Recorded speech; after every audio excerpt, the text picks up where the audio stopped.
কমলাকান্ত কহে নিতান্ত কেদো না কোরানি হও গো শান্ত। কমলাকান্ত কহে নিতান্ত কেদো না কোরানি হও গো শান্ত।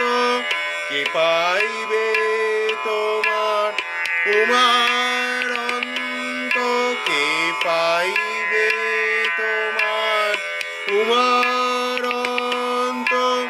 তুমি কি ভাবো আশার, কে পাইবে তোমার উমার